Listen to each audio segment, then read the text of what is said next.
세계 증시가 신종 코로나 바이러스로 인해 비상이 걸렸다. 전염병 창궐 시기 증시 대응 전략은 무엇일까?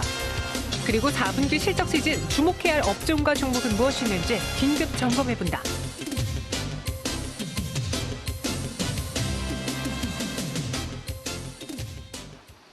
네, 이어서 이 폐렴 여파가 오늘 우리 시장에 또 아시아 증시, 세계 증시에는 어떻게 영향을 미치고 있는지 알아봐야겠네요.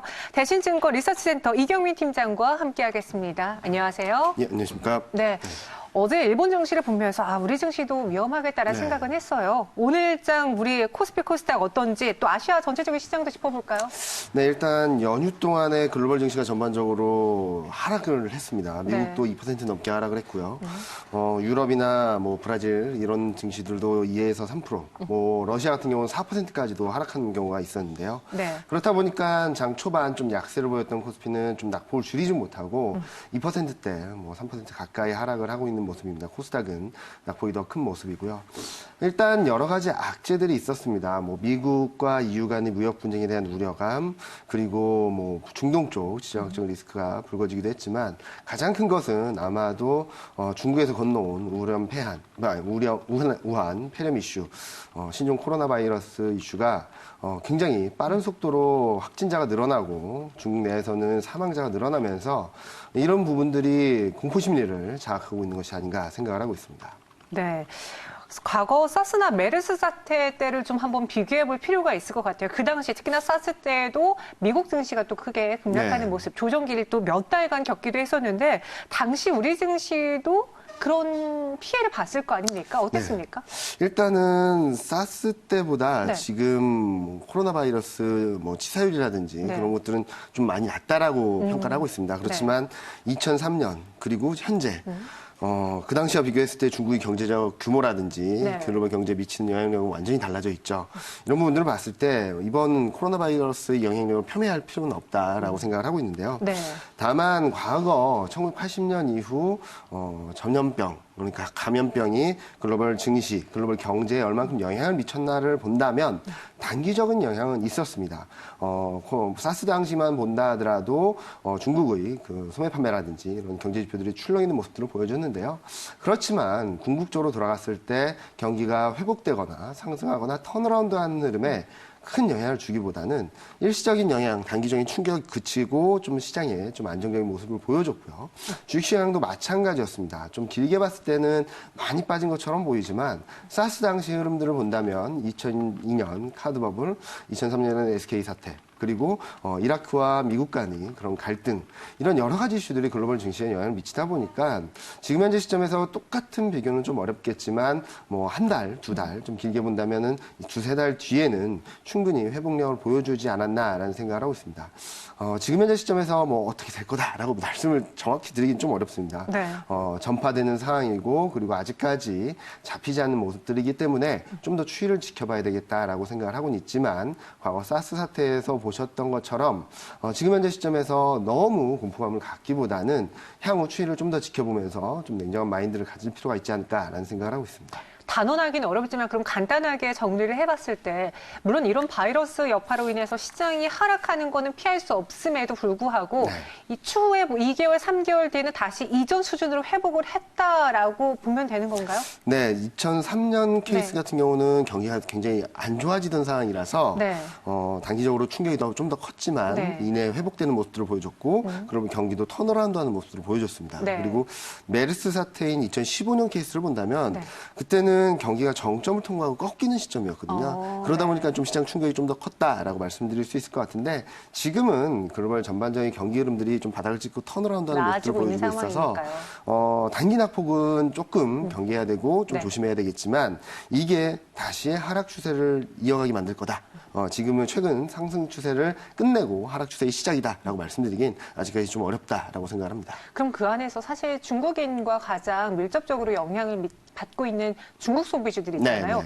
이들은 바이러스가 사라지고 나게 되면은 이제 실적으로 영향을 미치는 섹터다 네, 보니까 맞습니다. 좀 더 여파가 길어지진 않을까요? 지금 현재 본다면은 중국 소비주가 최근 단기간에 굉장히 큰 폭의 상승을 했습니다. 네.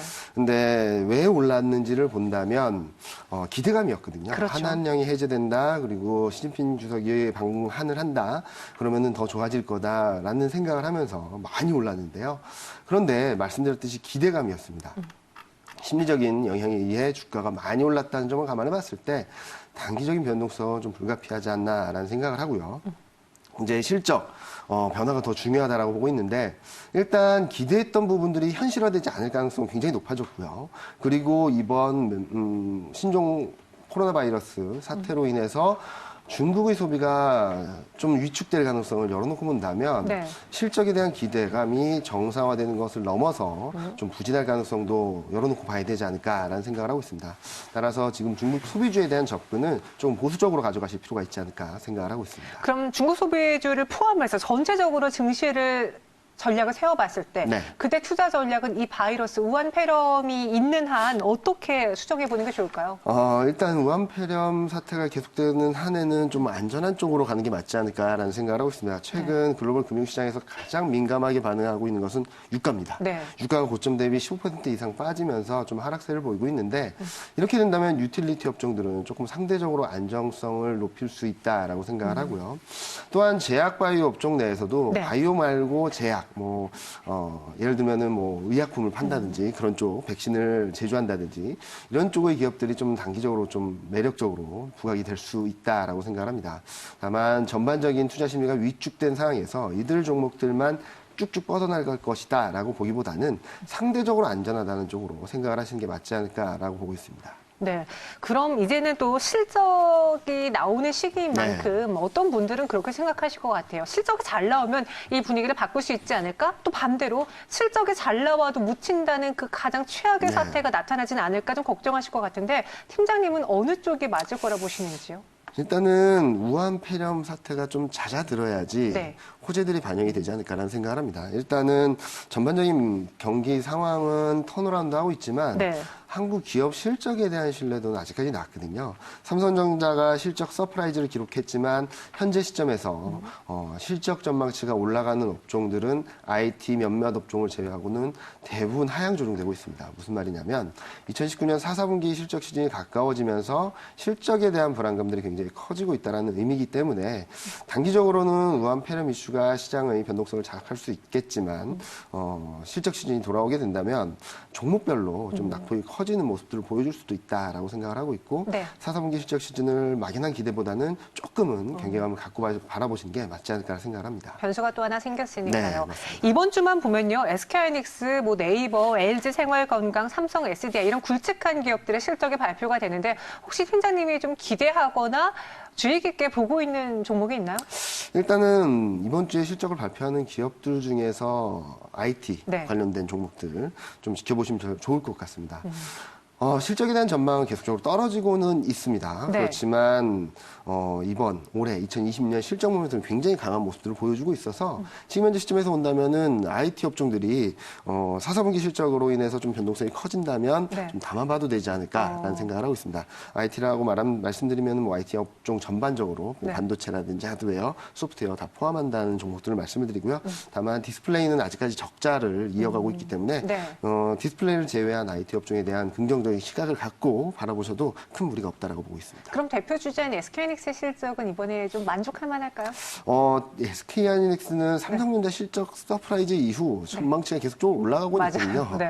그런데 또 거꾸로 말씀드리면 눈높이가 많이 높아져 있다는 주가도 많이 올랐고요. 말씀 드릴 수 있거든요. 네. 그래서 저는 4, 4분기 실적 시즌을 서프라이즈가 아니라면 조금은 숨고르게 하는 과정이 되지 않을까라는 생각을 하고 네. 2020년 모멘텀을 살 수 있는 구간으로 분명히 들어올 수는 있겠지만 먼저 앞서간 기대와 현재 주가 현실 간의 괴리를 좀 좁히는 과정이 있을 수 있다. 여기에 우한폐렴 사태가 가세하면서 단기적인 가격 조정 폭이 좀 커질 수 있다는 것들을 열어놓고 좀 저점 매수는 유효하지만 지금 떨어지는 칼날을 급하게 잡을 필요는 없다라고 생각을 합니다. 마지막으로 2월 우리 증시의 전망에 대해서도 코멘트 해주시죠.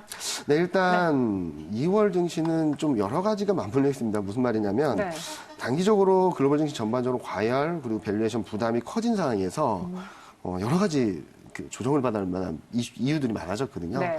앞서 말씀드렸던 우한 폐렴 이슈도 있겠고 4사무기 실적 시즌도 있고 네. 이런 것들을 감안해 봤을 때 코스피는 좀 가격 조정, 기간 조정을 거칠 가능성이 좀 있지 않을까라고 생각을 합니다. 다만 앞서도 말씀드렸듯이 추세적인 흐름들은 크게 바뀌지는 않을 것으로 생각을 하고 있기 때문에 코스피 2100선까지 지지력 테스트는 열어놓되 그 전후에서의 매수 관점이 대응이 유효하지 않을까라는 생각을 하고 있습니다. 따라서 2월에 조정은 있겠지만 추세적인 흐름을 이어가는 가운데 단기 펀더멘탈과의 괴리를 좁히는 2보 전진을 위한 1보 후퇴 과정이라고 생각을 하시면 좋지 않을까 생각을 합니다. 네, 너무 과도한 해석으로 우려를 갖기는 좀 안 좋겠지만 그래도 이 돌발 변수가 나온 만큼 가격 조정에 대한 리스크 관리는 해보셔야겠습니다. 지금까지 이경민 팀장과 함께했어요. 고맙습니다. 네, 감사합니다.